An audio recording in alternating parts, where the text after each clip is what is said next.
Witam serdecznie na kanale Gazetki i Promocje.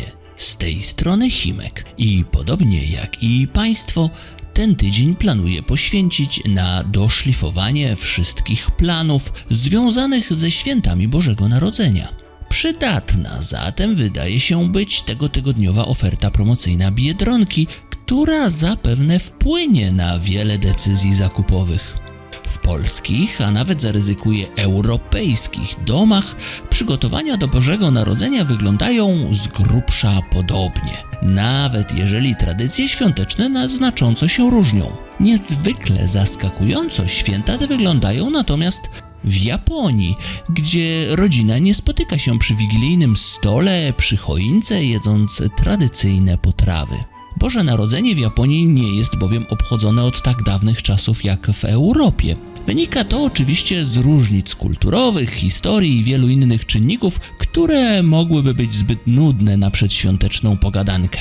Nie oznacza to jednak, że Japończycy nie świętują tych świąt. Robią to jednak na zupełnie inny sposób.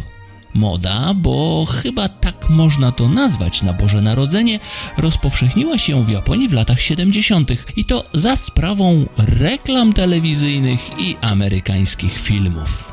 To zaś musiało skutkować zupełnie odmiennym zrozumieniem idei tego święta. Obecnie na przykład najpopularniejszą i najbardziej tradycyjną formą spędzania świąt jest zajadanie się pieczonymi kurczakami w restauracji KFC. Tak więc, zupełnie niespodziewanie, tradycyjną bożonarodzeniową potrawą Japończyków stały się skrzydełka kurczaka i pikantne polędwiczki. Co ciekawe, Japończycy uwielbiają w ten sposób spędzać święta i wygląda na to, że tradycja ta zakorzeni się tam na długie lata. Niezwykle starą natomiast tradycją bożonarodzeniową mają potomkowie wikingów z Islandii. Ci zimnokrwiści miłośnicy tranu w przeddzień Bożego Narodzenia starają się ukraść buty innemu członkowi rodziny, żądając w zamian okupu w postaci cukierków. Nie muszą się też oni troszczyć o prezenty. Przynoszą im je bowiem elfy, których jest 13 i każdy z nich znany jest ze swojego imienia i charakteru. Mają za to czego się bać dzieci w Austrii. Otóż podczas wizyty świętego Mikołaja towarzyszy mu niejaki Krampus, który jest diabłem i swoją osobą ma za zadanie przypominać dzieciom, aby były grzeczne cały rok, a nie tylko od święta. W Polsce, poza wieloma innymi tradycjami, od kilku dekad bardzo szybko rozwija się zwyczaj dekorowania domów i ogródków choinkowymi lampkami.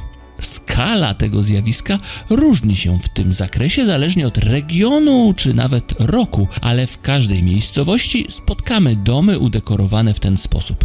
Niektóre nawet spektakularnie. Mistrzami w takim oświetlaniu domów są jednak podobno Kolumbijczycy, dla których oświetlony dom na święta to sprawa honoru, a jak wiemy, honor w Ameryce Łacińskiej jest niezwykle ważny. Niezależnie jednak od tego, jak każdy z nas praktykuje tradycyjne sposoby świętowania, to w najbliższych dniach najpewniej skupiony będzie na przygotowywaniu się do nich.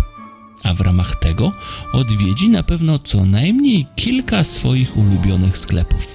Mam więc nadzieję, że podczas tych jedynych w swoim rodzaju zakupów przyjdzie nam się spotkać i życzyć sobie wesołych świąt. A jeżeli nawet się nie uda, to zapraszam ponownie tutaj, na kanał Gazetki i Promocje. Do zobaczenia zatem i miłego dnia.